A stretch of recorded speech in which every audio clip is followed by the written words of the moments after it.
আসসালামু আলাইকুম ওয়া রাহমাতুল্লাহি ওয়া বারাকাতুহু। সম্মানিত দর্শক মণ্ডলী, শ্রোতা মণ্ডলী, আমাদের এই ভিডিওটি যে যেখান থেকে দেখতেছেন প্রত্যেকেই লাইক, কমেন্ট এবং শেয়ার করে দিবেন।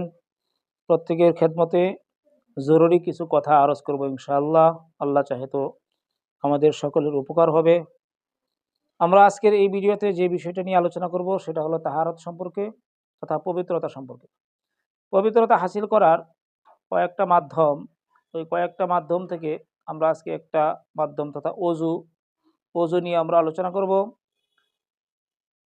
অজুর মধ্যে কিছু কাজ রয়েছে ফরজ, কিছু কাজ রয়েছে সুন্নত। সেখান থেকেও আমরা শুধু আজকের এই ভিডিওতে অজুর ফরজ সম্পর্কে আমরা আলোচনা করব। যদিও আমরা প্রত্যেকেই বা সবাই কম বেশি জানি যে অজুতে 4টা ফরজ রয়েছে। এই 4টা ফরজ জানি এবং কি কি সেটাও জানি, কিন্তু এই 4টা ফরজের প্রত্যেকটা ফরজের যে পরিমাণ রয়েছে সেই পরিমাণ সম্পর্কে আমরা অনেকেই অবগত নই। সেই জন্য আপনাদের এই বিষয়টা জানার উদ্দেশ্য যে যাতে করে সবাই সেই প্রত্যেকটা ফরজের পরিমাণ সম্পর্কে জানে। যেমন অজুতে 4টা ফরজ, তার মধ্যে 1 নম্বর ফরজ হলো সমস্ত মুখ ধোয়া। তো এই সমস্ত মুখ বলতে কি বোঝানো হয়েছে সেটা আমরা অনেকেই বুঝি না।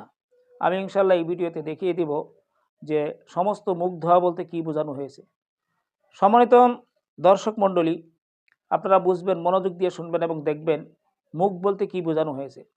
অজুতে 4 ফরজ, তার প্রথম হলো সমস্ত মুখ ধোয়া।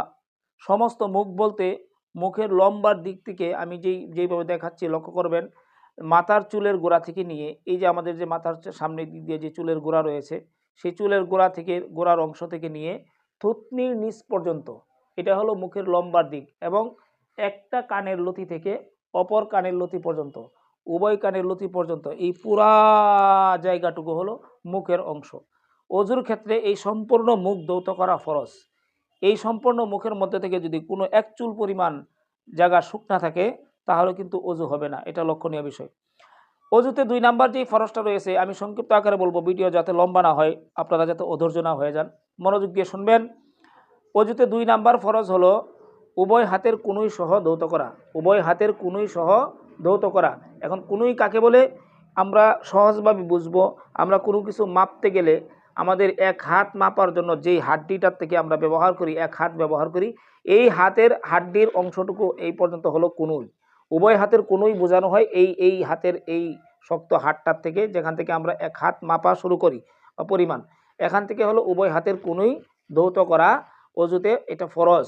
এই ফরজ জায়গাটুকু ধৌত করতে গিয়ে যদি কারো এক চুল পরিমাণ জায়গা শুকনা থাকে তাহলে তারও এরকমভাবে অজু হবে না। সম্মানিত দর্শক মণ্ডলী, অজুতে 4টা ফরজের মধ্যে 3 নাম্বার ফরজ হলো মাথা মাসিহ করা। মাথা মাসিহ করা হলো ফরজ। এই মাথা মাসিহ করার মধ্যে ফরজ হলো 4 ভাগের 1 ভাগ মাথা মাসিহ করা। সম্পূর্ণ মাথা মাসিহ করা সুন্নত। ইনশাল্লাহ সুন্নত যেভাবে, এটা আমরা পরবর্তী ভিডিওতে দেখিয়ে দেব। মাথার 4 ভাগের 1 ভাগ মাসিহ করা, এটা হলো ফরজ, এটা জেনে রাখবেন। 4 নাম্বার যে বিষয়টা সেটা হলো উভয় পায়ের টাকনু পরিমাণ ধৌত করা। অজুতে 4 নাম্বার ফরজ হলো উভয় পায়ের টাকনু পরিমাণ ধৌত করা। এখন এখানে বোঝার বিষয় টাকনু কাকে বলে। আমার দিকে যদি লক্ষ্য করেন তাহলে বুঝতে পারবেন যে উভয় পায়ের টাকনু বলতে আমাদের প্রত্যেকের পায়ের যে এরকমভাবে গিরালি আছে, আমরা পিণ্ডলি বলি বা গিরালি বলি, এখানে যে একটা শক্ত হাড় আছে, এই হাড়টা থেকে হলো এটাকে বলা হয় টাকনু। এই পর্যন্ত উভয় পায়ের টাকনু মানে ধৌত করা, এটা অজুতে ফরজ।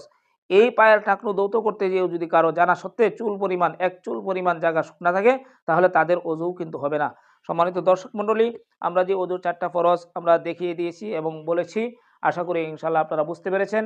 এইভাবে আপনারা আমল করবেন। আল্লাহ চাহে তো আমাদের এই আমলটুকু আল্লাহ তাআলা কবুল করবেন এবং পূর্ণ তাহারতের সাথে আমাদের ইবাদত বন্দেগীগুলি হবে। আল্লাহ আমাদের সকলকে তৌফিক দান করুন।